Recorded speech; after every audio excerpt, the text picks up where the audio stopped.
بسم اللہ الرحمن الرحیم۔ معراج کا واقعہ۔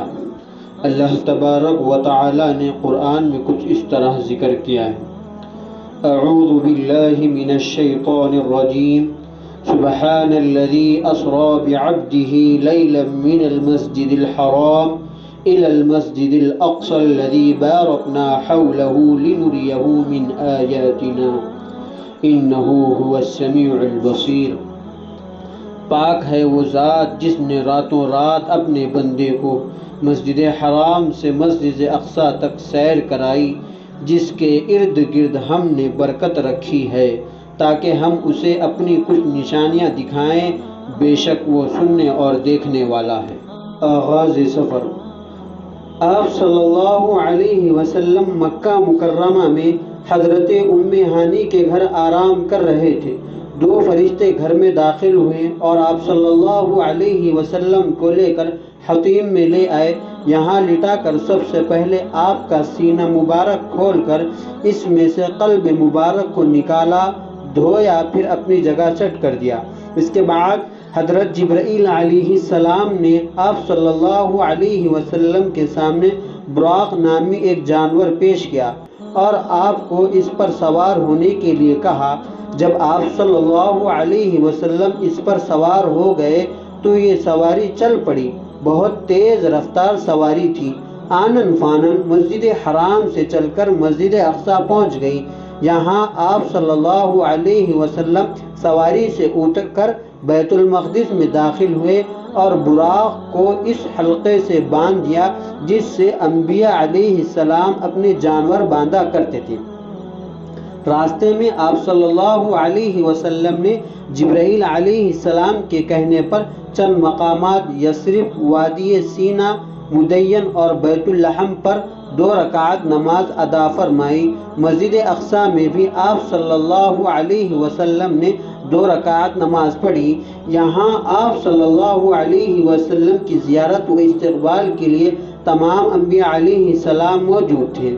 اس کے بعد اذان کہی گئی اور صفیں درست کر لی گئی۔ جبرائیل علیہ السلام نے آپ کا ہاتھ پکڑ کر آگے بڑھا دیا۔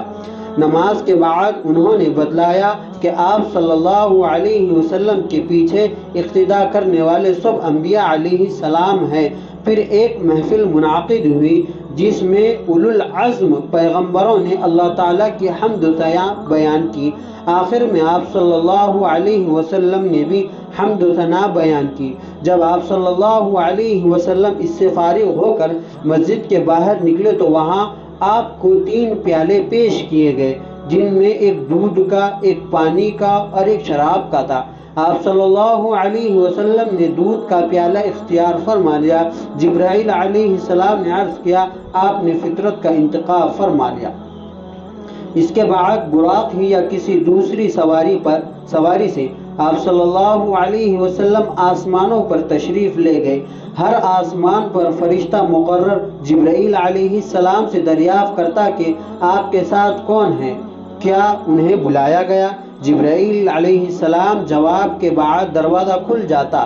پہلے آسمان پر حضرت آدم علیہ السلام نے، دوسرے آسمان پر حضرت یحییٰ و عیسیٰ علیہ السلام، تیسرے آسمان پر حضرت یوسف علیہ السلام، چوتھے آسمان پر حضرت ادریس علیہ السلام نے، پانچویں آسمان پر حضرت ہارون علیہ السلام نے، چھٹے آسمان پر حضرت موسیٰ علیہ السلام نے، ساتواں آسمان پر سیدنا حضرت ابراہیم علیہ السلام نے آپ صلی اللہ علیہ وسلم کا استقبال کیا اور نیک تمنائیں ظاہر کی۔